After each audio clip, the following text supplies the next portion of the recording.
Peshawar police کی جو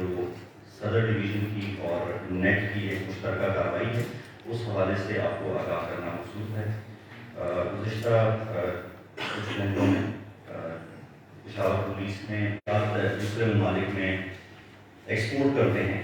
اس کو گرفتار کیا ہے، اور اس جب نیٹ کی ٹیم کو اور صدر ڈویژن کے جو ہمارے آفیسرز ہیں ان کو اس حوالے سے اطلاع ملی کہ ایک پیسنجر جو ہے وہ انٹرنیشنل فلائٹ میں اس طرح کی جو ڈرگس ہیں اپنے پیٹ میں وہ لے کے جا رہا ہے،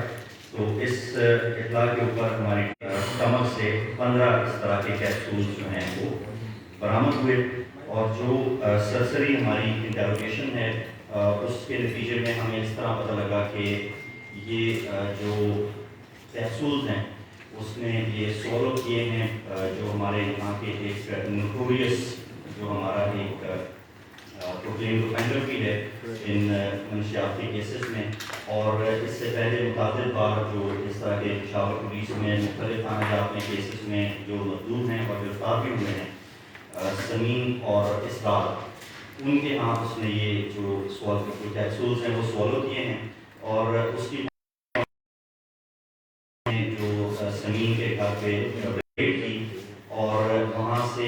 اسرار کو ہمیں نہیں مل سکا، لیکن سمین اور اس کے بیٹے جو مہران ہیں ان کو گرفتار کیا،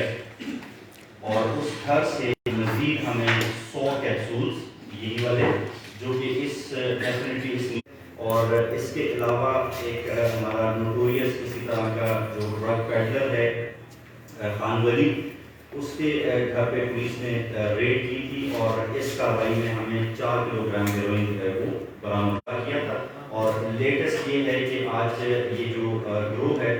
جو کہ اس مکروہ دھندے میں انوالو ہے اور بیرون ملک منشیات اسمگل کرنے میں وہ وہاں پہ ہمارے پاس انوالوڈ ہیں، ان کو ہم نے گرفتار کیا ہے، اور ان کے قبضے سے پیٹ میں سے 15 کیپسولز اور ان کے گھر سے 100 کیپسولز اور اس کے علاوہ 8 کلو گرام پیور ہیروئن بھی برآمد کی ہے۔ سر تو بتائیں گے 5 لوگ گرفتار ہوئے اس نیٹ ورک میں، اس میں کس کس کا کیا رول تھا؟ ایک دوسرا سر پشاور، کوہاٹ، ڈی خان، مردان تھا سر، چارسدہ، ان اضلاع سے گزشتہ 3 ماہ میں باچا خان انٹرنیشنل ایئرپورٹ سے خلیجی ممالک کو بہت زیادہ کیپسولز کی رپورٹ آئی ہے، تو کیا آیا یہی نیٹ ورک ان سب کو سپلائی کرتا تھا، اور کن کن ممالک تک آپ کی وہ ہوئے، اور دیگر کن اداروں کے آپ نے انوالو کیے؟